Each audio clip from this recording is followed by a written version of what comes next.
नमस्कार, श्री स्वामी समर्थ।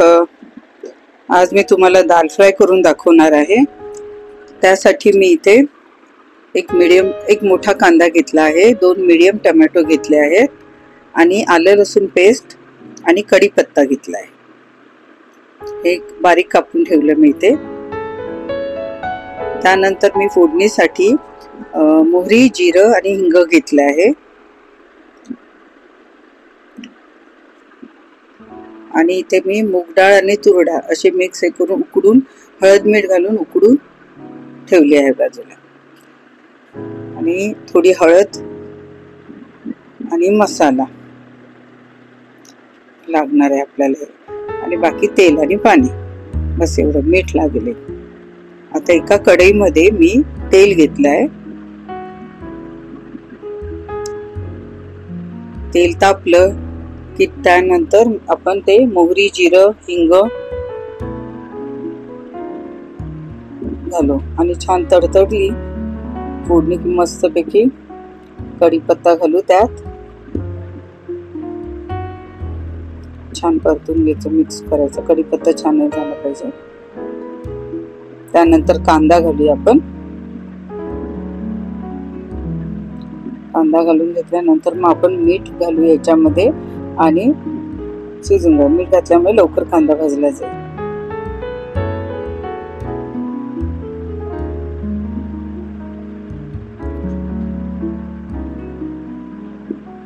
मीठ घाल।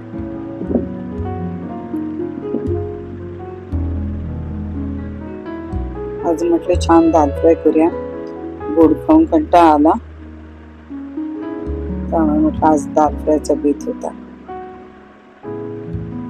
आता इथे मी आलं लसूण घालते।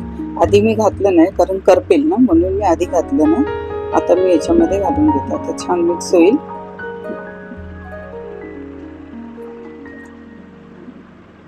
चांगलं एकजीव करून घ्यायचं।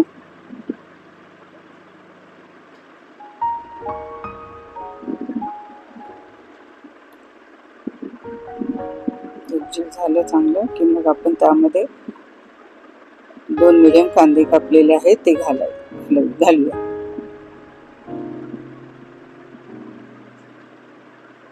आणि नंतर छान टोमॅटो, कांदा, आलं लसूण हे छान असं अगदी सॉफ्ट पेस्ट टाइप झालं पाहिजे। त्यासाठी मी मध्ये जरा झाकून ठेवलं बारीक गॅसवरती,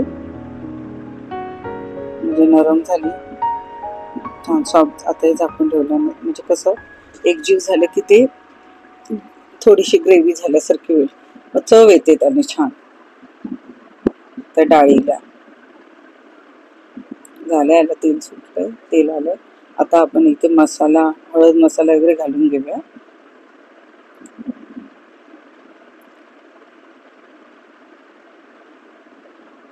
हळद घातली आहे, नंतर मसाला घालूया।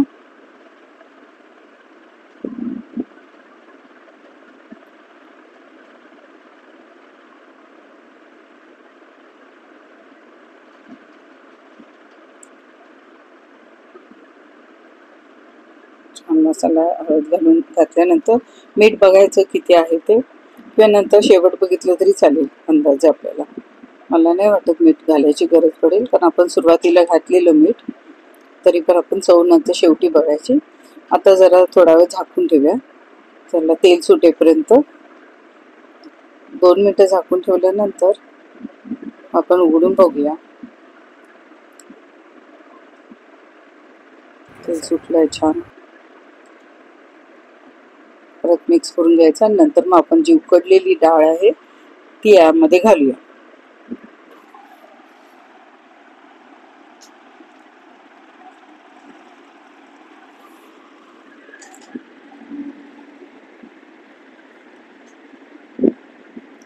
डाळ पण छान उकडली, मुगाची डाळ असल्यामुळे या डाळीला छान चव येते।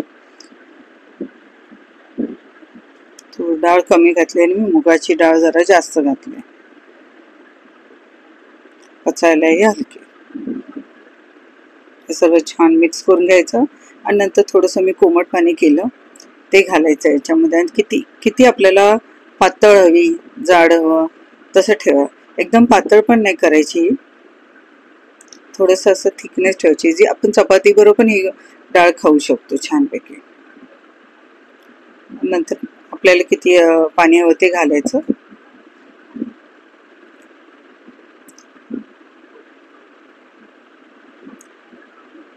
त्यानंतर ही डाळ छान उकळल्यानंतर उकळी यायला द्यायची.